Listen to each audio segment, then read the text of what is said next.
The dead planet looked like a broken mirror under the twin suns. Dr. Una Park pressed her face against the ship's window and stared at the crystal structures rising from the red sand below. After 3 months of space travel, they had finally reached Kepler 442c. First time seeing Valdrani ruins? Captain Jiho Kim asked as he walked up behind her. His military boots made soft sounds on the metal floor. Una nodded. Pictures don't do them justice. Look how they catch the light. The ruins stretched across the horizon like a forest of glass towers. Each structure was perfectly smooth and clear, reaching toward the sky in impossible spirals. No one knew how the Valdrani had built them or why they had left them behind. Landing in 10 minutes, announced Engineer Hana Choi from the pilot's seat. All systems green. Dr. Minho Lee looked up from his data pad. The atmospheric readings are stable. We can work outside with basic suits. He was the team's archaeologist and had studied dead civilizations for 20 years. This was his first chance to walk among Valdrani structures. Private Teho Nam checked his weapons one more time. Sir, what if something is still alive down there? Captain Jiho shook his head. The planet has been dead for thousands of years. The Zephyrians made sure of that. He paused and looked at the ruins. Still, stay alert. The ship landed with a gentle bump near the largest spire. Through the windows, they could see the crystal tower rising almost a kilometer into the thin atmosphere. Strange symbols covered its surface, glowing faintly in the alien sunlight. Those markings, Una whispered. They're beautiful. Can you read them? Minho asked. Not yet, but I want to try. Una had spent her whole life studying alien languages. She had learned to speak with the Centauri traders and the insect-like Hyvek. She could even understand some of the mathematical languages used by the crystal beings from Rigel. But Valdrani writing was different. It seemed to change when she looked at it. The team put on their environmental suits and stepped onto the planet's surface. The gravity was lighter than Earth's, making each step feel like a small bounce. The air was thin but breathable. Stay close, Captain Jiho ordered. We don't know what kind of security systems they might have left behind. They walked toward the central spire. Up close, it was even more impressive. The crystal surface was perfectly smooth without a single crack or flaw. The symbols seemed to float just beneath the surface, shifting and moving like living things. I've never seen anything like this, Minho said, running his gloved hand along the tower's base. The material is completely unknown. It's not quite crystal, not quite metal. Hana pulled out her scanner and started taking readings. The structure is generating a low-level energy field. Very weak but constant, like it's waiting for something. Una approached one section of the wall where the symbols were particularly bright. She pulled out her translation device and started recording the markings. As she worked, she noticed something strange. These aren't just words, she said. They're layered. Each symbol has multiple meanings depending on how you look at it. What do you mean? Captain Jiho asked. Watch. Una pointed to one symbol that looked like a twisted spiral. From this angle, it means power. But if I move to the side... She stepped sideways and the symbol seemed to shift. Now it means sleep, and from here, she moved again. It means waiting. So what does it say together? Taiho asked. Una frowned as she studied the patterns. I think it's a language that works in 3 dimensions. Maybe 4? The Valdrani didn't just write words. They encoded entire concepts into single symbols. She spent the next hour recording and analyzing the markings. Her translation device was struggling to keep up with the complexity. Finally, she found a sequence of symbols that seemed simpler than the others. I think this might be some kind of greeting, she said. Or maybe an identification code. Can you pronounce it? Minho asked. Una looked at her notes. The sounds were unlike anything in human language. They required her to make noises with her throat and tongue that felt completely alien, but she had always been good with difficult pronunciations. I can try. She cleared her throat and began to speak. The first sound was like a musical note held for 3 seconds. The second was a clicking noise made with her tongue. The third was a humming sound that seemed to come from deep in her chest. As she spoke, she felt something strange happen in her mind. The words felt right, like she was remembering something instead of learning it. The moment she finished the sequence, the spire reacted. A soft blue light began to glow from deep within the crystal. The light started at the base and slowly moved upward, like water filling a transparent container. As it rose, the symbols on the surface became brighter and more active. Una, Captain Jiho said slowly. What did you just say? I think I said hello or I am here or something like that. But even as she spoke, she realized that wasn't quite right. The words had meant something much more complex, something about awakening and recognition and purpose. The blue light reached the top of the spire and suddenly spread to the other crystal structures. One by one, the ruins began to glow with the same soft light. The dead planet was coming alive. "We need to go," Captain Jiho said. "Now." But before they could move, the ground beneath their feet began to vibrate. It was a low, deep rumbling that seemed to come from the planet's core. Dust and small rocks started to fall from the crystal structures. "What's happening?" Anna shouted over the growing noise. Yuna stared at the spire as more symbols appeared on its surface. She could read some of them now, and what she saw made her blood run cold. "I think," she said quietly, "I just woke something up." The rumbling grew stronger. In the distance, they could see cracks appearing in the planet's surface, glowing with the same blue light that filled the spires. Something massive was moving beneath the ground, something that had been sleeping for thousands of years, and Yuna's voice had been the key to wake it up. The ground shook harder with each passing second. Captain Jiho grabbed Yuna's arm and pulled her away from the glowing spire. "Move. Everyone back to the ship," he shouted, but Yuna couldn't stop staring at the symbols flowing across the crystal surface. They were moving faster now, like a river of light carrying messages she almost understood. Her translation device was beeping wildly, trying to process too much information at once. "Captain, wait," she called out. "I can read some of this, read it later. When we're not about to die." The rumbling grew so loud they could feel it in their bones. Cracks appeared in the red sand, glowing with blue energy that seemed to pulse like a heartbeat. Something enormous was moving beneath their feet. Hana ran toward the ship, her scanner still in her hand. "The energy readings are off the charts. Whatever's down there, it's huge." Minho stumbled as another tremor shook the ground. "How big are we talking?" "City-sized," Hana yelled back. They ran as fast as they could in the light gravity, bouncing across the red sand toward their ship. Behind them, the crystal spires grew brighter and brighter. The symbols were moving so quickly now that they looked like streams of liquid light. Yuna kept looking back as she ran. "The writing is changing. It's not the same language anymore." "What do you mean?" Captain Jiho asked, breathing hard. Before it was like a greeting. Now it's... She paused, trying to understand what she was seeing. Now it's like a checklist, or startup commands. They reached the ship just as the ground split open behind them. A massive crack appeared, running from the central spire toward the horizon. Blue light poured out of the crack like water from a broken dam. "Get us off this planet," Captain Jiho ordered as they scrambled inside. Hana threw herself into the pilot's seat and started the engines. "Lifting off in 30 seconds. Through the ship's windows, they watched something incredible happen. The crack in the ground grew wider and metal began to emerge from beneath the surface. It wasn't rock or crystal like the spires. It was something built, something made with purpose. "What is that?" Tejo whispered. The metal structure rose slowly from the planet's core. It was dark gray and covered with strange designs. As more of it emerged, they could see it was shaped like a massive ship, but unlike any ship they had ever seen. It was at least 5 kilometers long and covered with weapons that looked like crystal formations. "It's a warship," Captain Jiho said quietly. "A Valdrani warship." The ship continued to rise, pushing tons of rock and sand aside like they weighed nothing. As it emerged fully from the planet, they could see it was in perfect condition. No rust, no damage, no wear from thousands of years underground. "How is that possible?" Minho asked. "The Valdrani civilization ended long ago." Yuna was still watching the symbols on her translation device. They were coming through clearer now, and what she read made her heart race. "It's called the Eternal Sentinel," she said, "and I think I accidentally turned it on." The massive ship finished rising and hung in the air above the crystal spires. It was so large it blocked out one of the suns. Strange lights began to appear along its hull, and the weapon systems started to move and adjust their positions. "Is it targeting us?" Captain Jiho asked. Hana checked her instruments. "I'm not detecting any weapons lock, but it's definitely scanning us." The Eternal Sentinel rotated slowly, its sensors sweeping across the planet's surface. Then it did something unexpected. A beam of blue light shot out from its center and touched the main crystal spire. Immediately, symbols began appearing in the air around the ship, projected in 3-dimensional light.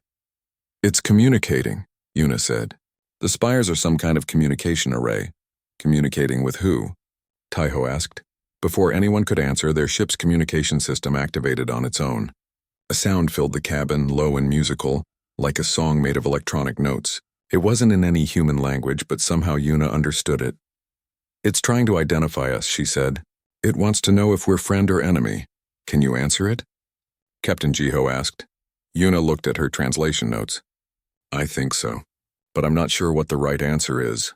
The Eternal Sentinel's message repeated, but this time there was an edge to it. The musical notes became sharper, more demanding. The ship's weapons began to glow with the same blue light as the crystal spires. "It's getting impatient," Hana said, "and I really don't want to find out what those weapons can do." Yuna took a deep breath and activated their communication system. She spoke the same complex sounds she had used at the spire, but this time she tried to add the concepts for peaceful and explorer and not enemy. The sounds felt strange in her mouth, like she was speaking with parts of her throat she had never used before. But as she spoke, she felt that same feeling of remembering instead of learning. The Eternal Sentinel went quiet for a long moment. Then its weapons powered down and the harsh edge left its communications. When it spoke again, the musical notes were softer, almost curious. "I think it accepted us," Yuna said. "For now." But their relief was short-lived. Their ship's long-range scanners suddenly detected something new. Ships were approaching from deep space, moving fast toward their location. "How many?" Captain Jiho asked. Hana studied the readings.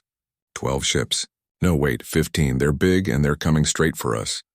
The Eternal Sentinel must have detected them too, because its weapons powered up again. This time, though, they weren't pointing at the human ship.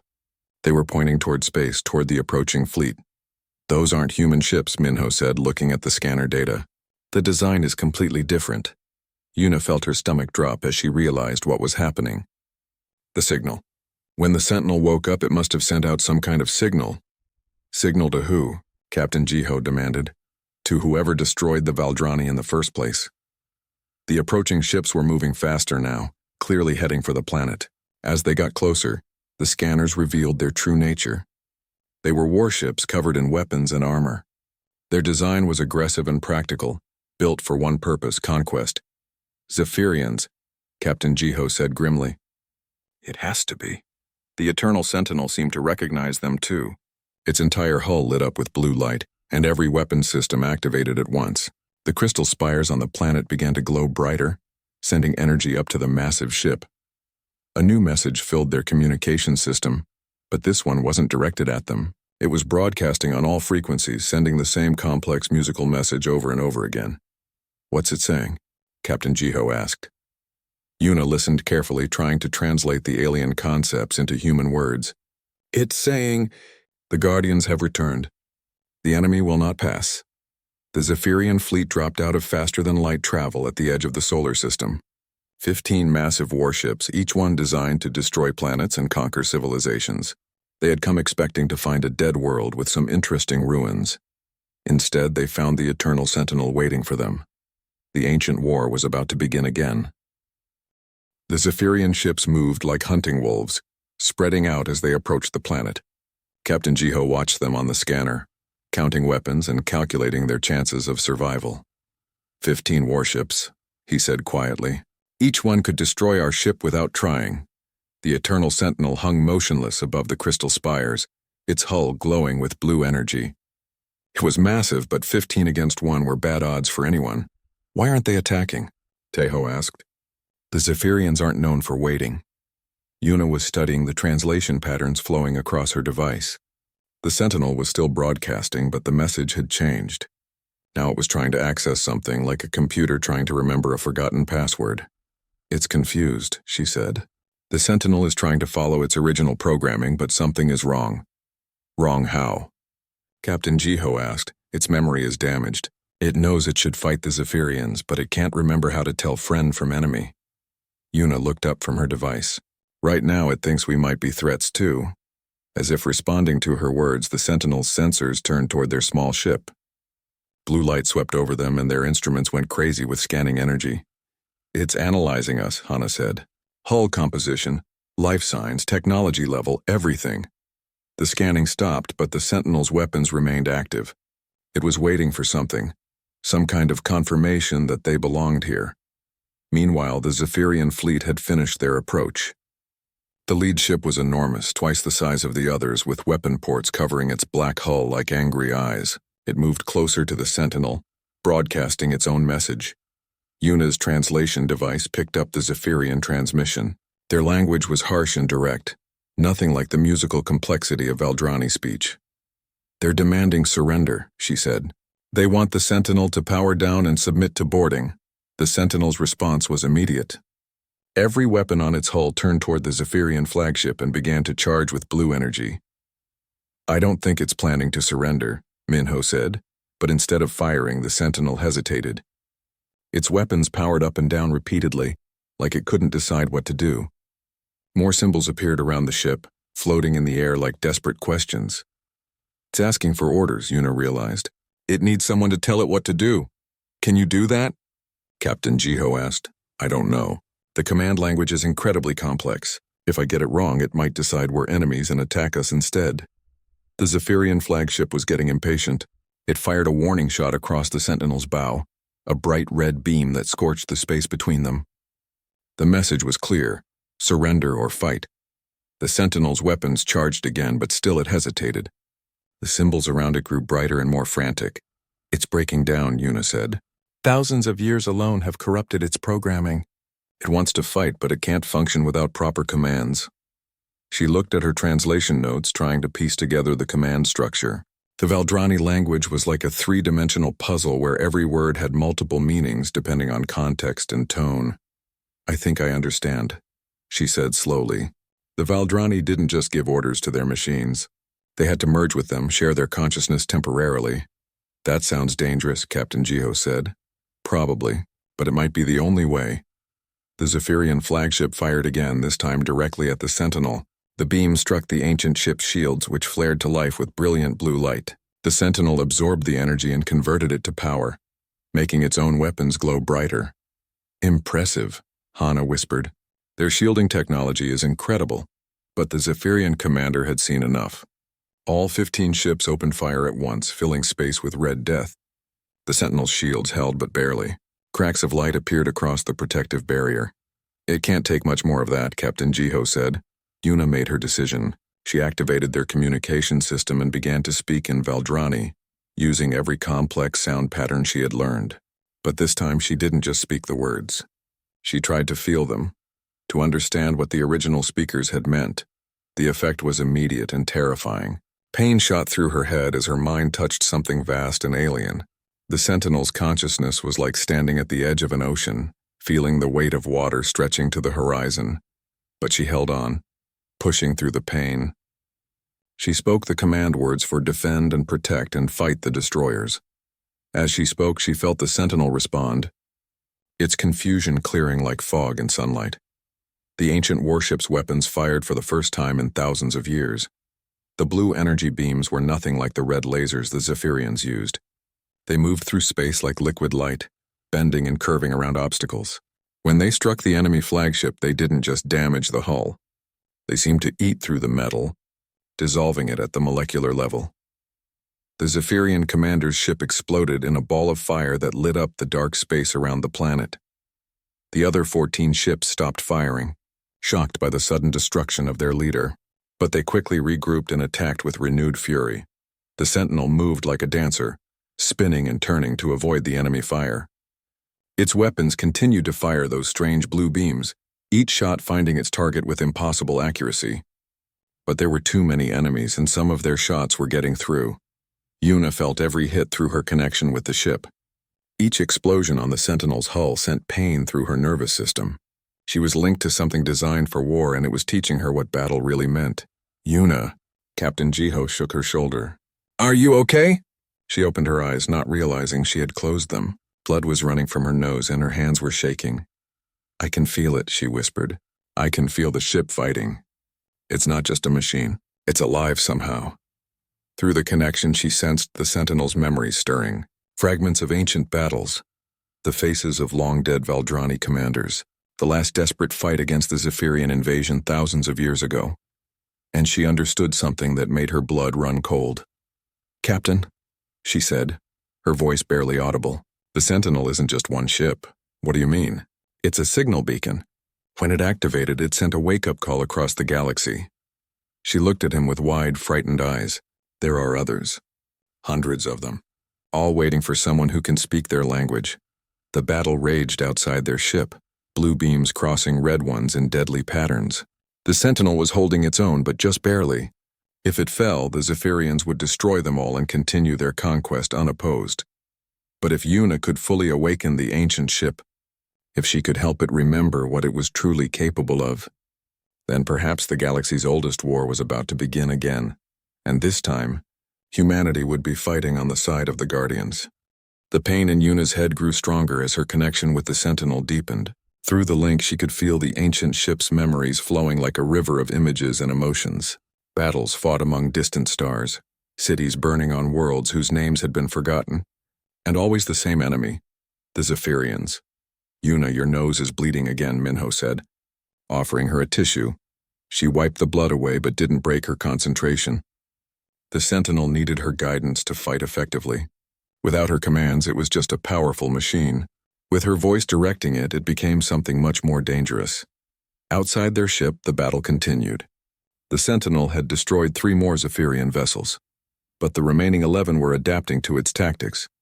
They had spread out in a wide formation, making it harder for the ancient ship to target them all. They're trying to surround it, Captain Jiho observed. Classic pack hunting strategy. Through her link with the Sentinel, Una felt its frustration. The ship wanted to use more advanced weapons, tactics that could end the battle quickly. But those systems required deeper authorization, commands that were buried in the most protected parts of its memory. I need to go deeper, she said. Deeper into what? Captain Jiho asked. Into its mind. The Sentinel has more powerful weapons, but I can't access them with basic commands. I need to merge more completely with its consciousness. That sounds extremely dangerous, Hana said from the pilot's seat. What if you can't separate yourself from it afterward? Una had been wondering the same thing. Each time she connected with the ship, it became harder to remember where her thoughts ended and its thoughts began. But if she didn't try, they would all die anyway. I have to risk it, she said. She closed her eyes and spoke the deep command phrases, the ones that required her to make sounds no human throat was designed to make. As she spoke, her consciousness sank deeper into the Sentinel's vast mind. Suddenly, she was seeing through the ship's sensors, feeling its hull as if it were her own skin. The Zephyrian attack ships looked like angry insects buzzing around a giant. Their weapons stung, but they couldn't deliver a killing blow. But there was something else in the ship's memory, something that made Una gasp in surprise. Deep in the Sentinel's historical files, she found records of the original war between the Valdrani and the Zephyrians.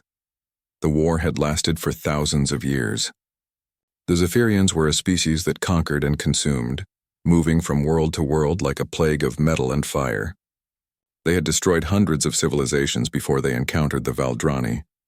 The Valdrani had been different from other species. They didn't just build weapons and fortresses. They created a network of consciousness linking their minds with their machines to create perfect unity between thought and action. But the Zephyrians had found a way to break that link. They developed weapons that could sever the connection between Valdrani minds and their technology.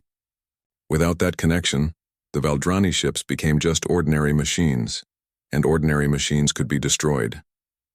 The war had ended with the near extinction of the Valdrani race. But before they died, they had scattered the eternal sentinels across the galaxy, each one waiting for someone who could re-establish the lost connection. They were waiting for us, Una whispered. What? Captain Jiho asked. Through the sentinel's memories, Una saw something incredible. Deep in the ship's files were records of early contact with a primitive species on a small blue planet. The Valdrani had encountered early humans thousands of years ago, and had been amazed by their unique mental flexibility.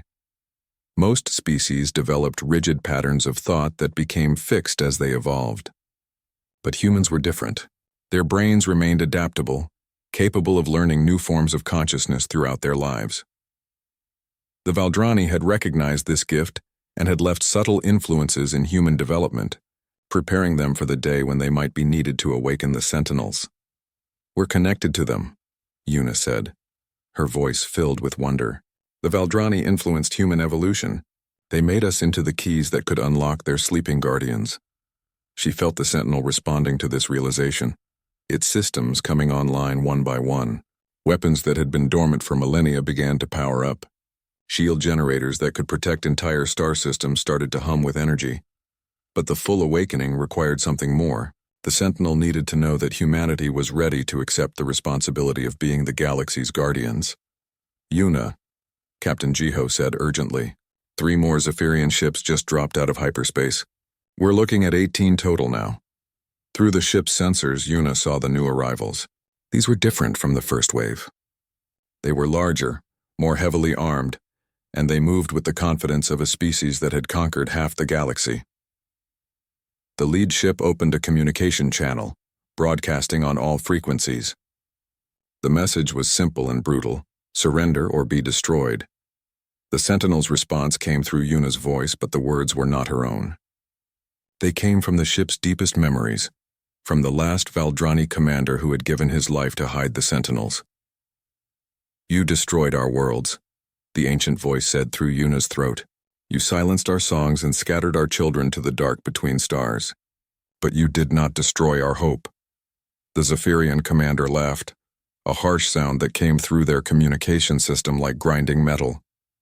The Valdrani are extinct, the alien voice said. Their guardians are broken relics. Surrender, and we will make your deaths quick. Yuna felt the Sentinel's rage building like a storm, but also its careful calculation. The ship was analyzing the enemy formation, planning attacks that would use every advantage. We are not Valdrani, Yuna said, and this time the words were her own. We are human, and we remember what you did to those who came before us. She gave the final command, speaking words that had not been heard for thousands of years. The Sentinel's most powerful weapons came online, systems that could crack planets and turn stars into weapons. But instead of attacking immediately, the ship did something unexpected. It sent out a signal, a call that raced across the galaxy at speeds faster than light. Far away on dead worlds scattered across 1,000 star systems, other Sentinels began to wake up. Each one had been waiting for this moment, waiting for the voice that could call them back to war. The signal reached Earth, and humanity's long-range sensors detected something impossible. Ancient structures buried beneath the ice of Antarctica were beginning to glow with blue light. On Mars, the strange formations that explorers had found near the polar ice caps suddenly made sense. They weren't natural rock formations. They were Valdrani communication arrays, placed there millions of years ago. Throughout human space, dormant technology that had been mistaken for natural phenomena began to activate. The Valdrani had been preparing humanity for this moment since before humans had learned to make fire. What did you do? Captain Jiho asked. Yuna opened her eyes, feeling the weight of 1,000 awakening minds touching hers across the galaxy. I called for help, she said, and they're coming. The battle above Kepler 442c was about to become something much larger than anyone had imagined. The space around Kepler 442c erupted in brilliant blue light as the Eternal Sentinel unleashed its full power. Weapons that had slept for thousands of years came alive, firing beams of energy that bent space itself. The first wave of new attacks destroyed 4 Zephyrian ships in seconds. Yuna felt every shot through her connection with the ancient machine. The ship's consciousness flowed through her mind like lightning, showing her targeting solutions and battle strategies that no human had ever conceived. She was no longer just giving commands. She had become part of the ship itself. Impossible. The Zephyrian commander's voice crackled through their communication system. The Valdrani are dead. Their technology is broken. The Valdrani are dead, Yuna replied, her voice carrying the ship's ancient authority. But their guardians live on, and we have found new voices to sing their songs of war. The remaining Zephyrian ships regrouped and attacked with desperate fury. They had conquered dozens of worlds and destroyed countless civilizations, but they had never faced weapons like these. The Sentinel's beams didn't just damage their hulls. They unraveled the very matter the ships were made of, turning metal and armor into harmless particles. But the real shock came when the first reinforcements arrived. A massive shape dropped out of hyperspace at the edge of the solar system. Another Eternal Sentinel, this one awakening from its hiding place near the star Vega. Its hull was different from the first, designed for speed rather than raw firepower. But its weapons were just as deadly. 2 of them, Captain Jiho whispered. Then another appeared and another, sentinels that had been sleeping in asteroid fields, hidden in the cores of dead planets disguised as natural phenomena for millennia. Each one had been waiting for the call that would bring them back to active service. How many are there? Taiho asked. Through her connection with the ships, Yuna could sense them all across the galaxy. Hundreds of sentinels, maybe thousands, all awakening at once. But they all needed the same thing the first one had needed: human voices to guide them. They need us, she said. All of them. The Valdrani designed them to work with minds like ours. The battle became a massacre. 18 Zephyrian ships against 6 sentinels was no contest. The ancient guardians moved like a pack of hunters, coordinating their attacks with perfect precision. Each ship covered the other's weaknesses, creating overlapping fields of fire that no enemy could survive. Within minutes, the Zephyrian fleet was reduced to burning wreckage drifting through space. But the victory came at a cost. Yuna collapsed in her chair, blood streaming from her nose and ears. The effort of maintaining connections with multiple sentinels was tearing her mind apart. Yuna, Minyo caught her as she fell. We need to get you to the medical bay. No, she gasped. Not finished yet. More ships coming. She was right. Their long-range sensors were detecting massive movement throughout Zephyrian space. The enemy was mobilizing their entire fleet. Billions of ships preparing to crush this unexpected resistance before it could grow stronger. We can't fight the entire Zephyrian Empire, Captain Jiho said.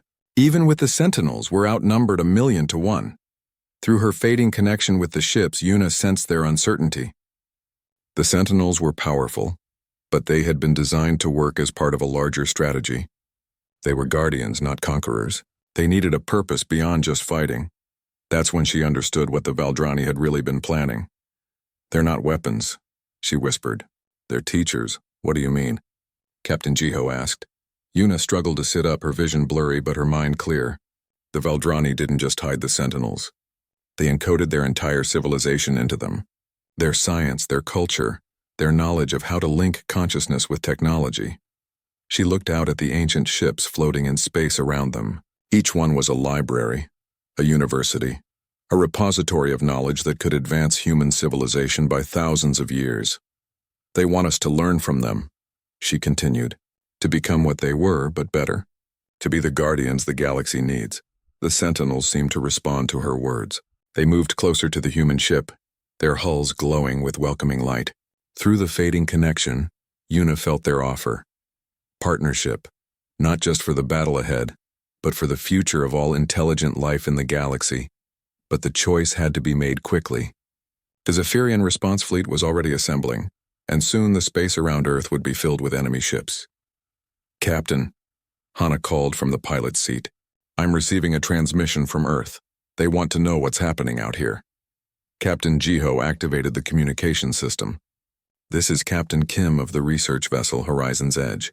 We have made contact with ancient alien technology that could change everything. Ancient technology?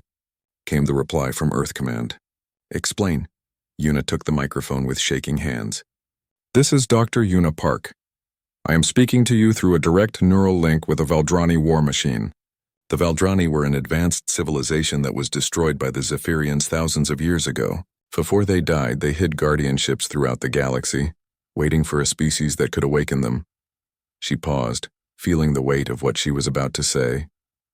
They were waiting for us, for humans. Our minds are uniquely capable of interfacing with their technology. But accepting this gift means accepting the responsibility that comes with it. We would become the guardians of the galaxy, protectors of all intelligent life. The silence from Earth stretched for long seconds. Finally, a new voice came through the communication system. It was Admiral Chen, the head of Earth Space Forces. Dr. Park, are you saying that humanity has been chosen to inherit alien technology? I'm saying that humanity has been prepared for this moment since our species first learned to speak. The Valdrani influenced our development, gave us the cognitive flexibility we would need to work with their machines. The choice is ours, but we need to make it quickly. The Zephyrians are coming. Another long pause. Then Admiral Chen spoke again. Dr. Park, by the authority vested in me by the United Earth Government, I hereby accept the Valdrani legacy on behalf of humanity. Teach us what we need to know. Yuna smiled despite the pain in her head. Through her connection with the Sentinels, she felt their approval. their joy at finally finding the partners they had been waiting for. She began to teach, sharing the knowledge flowing through her mind with Earth's brightest scientists and engineers. The process would take time, but humans were quick learners. Within months, human ships would be equipped with Valdrani technology. Within years, human minds would be linked with machines in ways that would make them nearly invincible. The Zephyrian Empire had controlled the galaxy for thousands of years.